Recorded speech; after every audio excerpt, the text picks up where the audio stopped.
एक खास शख्सियत के साथ मुलाकात। देखिए जयदेव पटेल के साथ नंबर 1 इंडिया न्यूज पर रोजाना रात 9 बजे। नमस्कार व्यूअर्स, मैं जयदेव पटेल और आप देख रहे हैं नंबर 1 इंडिया न्यूज। आपका एक बार फिर स्वागत है एक खास शख्सियत के साथ मुलाकात प्रोग्राम में। आज हम बात करेंगे बीजेपी के नए कार्यकारी राष्ट्रीय अध्यक्ष नितिन नवीन का ऐलान किया गया, जिन्होंने आज बीजेपी हेडक्वार्टर दिल्ली में अपना पदभार ग्रहण किया। तो इसी के साथ साथ में उत्तर प्रदेश के नए बीजेपी अध्यक्ष के रूप में पंकज चौधरी, तो साथ ही बिहार के नए प्रदेश अध्यक्ष के रूप में संजय सरावगी को नियुक्त किया गया। ऐसे में बीजेपी द्वारा 3 नए अध्यक्षों की जो घोषणा है ये कितनी अहम है और इसके क्या मायने। इन्हीं तमाम तो बात करते हमारे साथ खास सम्मान है राजनीतिक विश्लेषक फिरोज बख्त अहमद। फिरोज बख्त अहमद जी, आपका बहुत बहुत स्वागत आज हमारे प्रोग्राम में। आपका बहुत बहुत शुक्रिया जयदेव पटेल जी। फिरोज बख्त अहमद जी, आपसे मेरा पहला सवाल है कि बीजेपी द्वारा राष्ट्रीय कार्यकारी अध्यक्ष के साथ साथ में यूपी और बिहार के नए अध्यक्षों का ऐलान पर आपकी प्रतिक्रिया। जी देखिए, ऐसा है कि बीजेपी के जो नए कार्यकारी अध्यक्ष बने हैं ये सभी के लिए एक बहुत बड़ा एक सरप्राइज था, ठीक है ना। मतलब bolt out of the blue है, ये कहिए कि shot in the arm of BJP, क्योंकि सब लोग सोच रहे थे कुछ और नामों की। खैर चलो, ये बीजेपी का खासतौर से बीजेपी से भी ज्यादा ये प्राइम मिनिस्टर मोदी साहब का अपना एक स्टाइल है, और इस स्टाइल ने ये बात सिद्ध कर दी है कि अनलाइक कांग्रेस जिसमें बड़े बड़े नाम, बड़े बड़े हस्तियां जो हैं वो आगे रहती हैं और उन्हीं को जिम्मेदारियां दी जाती हैं, बीजेपी में सारे ही प्राइम मिनिस्टर मोदी हैं, कोई पीएम मोदी से कम है ही नहीं, ठीक है। और ये बहुत बड़ी उपलब्धि है बीजेपी की कि किसी को भी बड़ी जिम्मेदारी दी जाती है और वो बहुत ही सही तरीके से पायदारी से उस काम को निभाता है।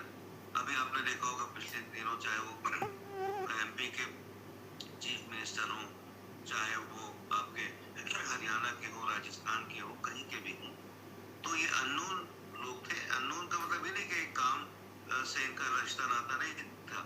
अब जैसे जो प्रेसिडेंट हैं द्रौपदी मुर्मू साहिबा, उनका भी बड़ा एक तरह से समझिए कि ये एक तरह का रिकॉर्ड बनाया है मोदी जी ने सरप्राइज देने का, ये वर्ल्ड रिकॉर्ड है। तो खैर जो भी है, मेरे कहने का मकसद ये है कि बीजेपी की अपना काम करने का स्टाइल यही है।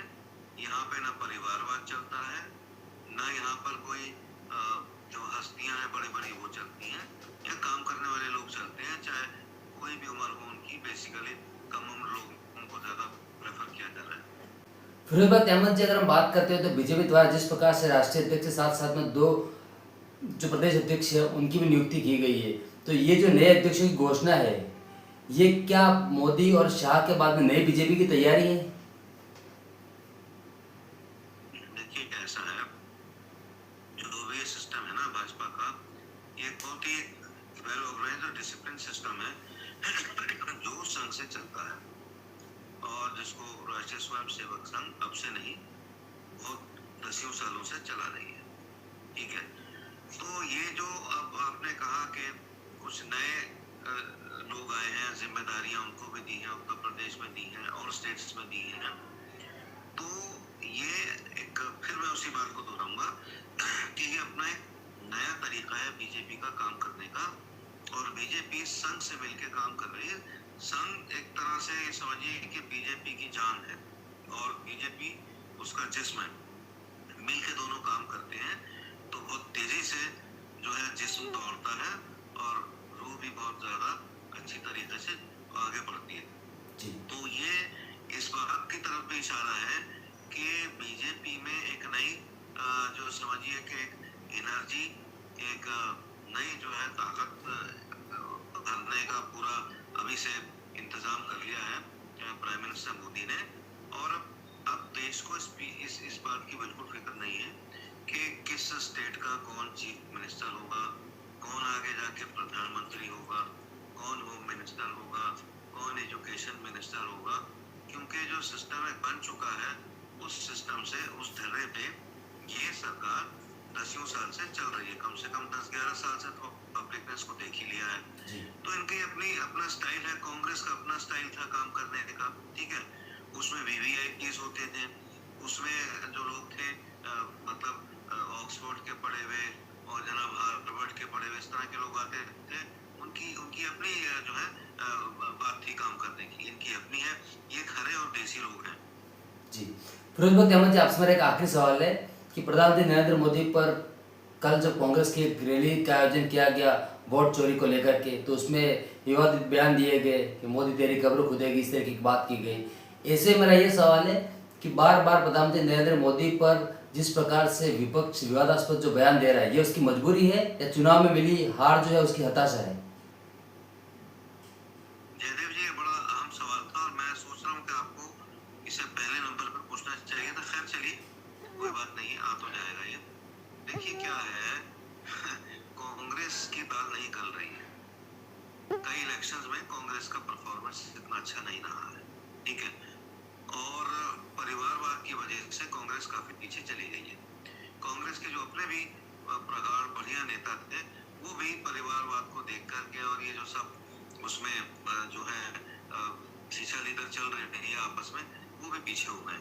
ऐसा नहीं कांग्रेस में अच्छे नेता नहीं है, बड़े नेता नहीं है, उसमें बहुत पहले के नेता है, बहुत काबिल नेता है, लेकिन जो सिस्टम परिवारवाद ने इसका बना दिया है कांग्रेस का, उससे इसको बहुत ज्यादा नुकसान पहुंचा है। और चूंकि कामयाब नहीं हो रही, अब ये मोदी जी को गालियां दे, और मोदी जी को जितनी गालियां देते हैं, मोदी जी ने खुद ही कह दिया कि जितनी गालियां मुझे दोगे मैं उतना ही सुरखरू हूँगा, और ये फैक्ट है। और उन्होंने एक बात पहले भी कही थी, बड़ी अच्छी, मुझे उनकी बात पसंद आई कि मुझे जितनी भी ये गालियों के पत्थर और ईंटें फेंकते हैं, मैं उनको जमा करके और मैं जो है गरीब लोगों के मकान बनाता हूँ। तो ये कांग्रेस को सोचना होगा, तारीखी पार्टी है, पुरानी पार्टी है, गांधी जी की, मौलाना आजाद की, नेहरू पटेल की पार्टी है, लाला लाजपत राय की पार्टी है। तो उसी ढर्रे पे अगर आना चाहते हैं तो इनको तो एक मतलब ये है कि इनको सारे नौ काम करना पड़ेगा। और मैं कहना नहीं चाहता है बात, लेकिन अब चूंकि आपने निकाली है, इसमें देखिए हमें कोई रंजिश नहीं है इनसे, राहुल गांधी से साफ सुथरी इमेज है इनकी, कोई स्कैम नहीं है इनके आगे, लेकिन he is not suitable for this kind of Indian politics. यानी वो ठीक है, रहे पीछे रहे, लेकिन सामने आने से जो है वो कांग्रेस का नुकसान ज्यादा हो रहा है। सब कुछ कर रहा है, मेहनत कर रहा है, बस सब रायगा जा रही है। कहीं ना कहीं तो अब उनको समझ जानी चाहिए पार्टी कि और भी उनकी पार्टी में अच्छे लोग हैं। अब देखिए सिंधिया कितने अच्छे नेता थे जी, वो उनसे छिटक के बीजेपी में आ गए।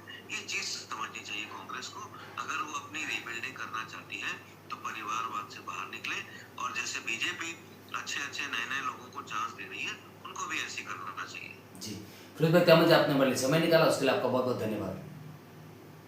बहुत बहुत शुक्रिया जयदीप पटेल साहब, आपका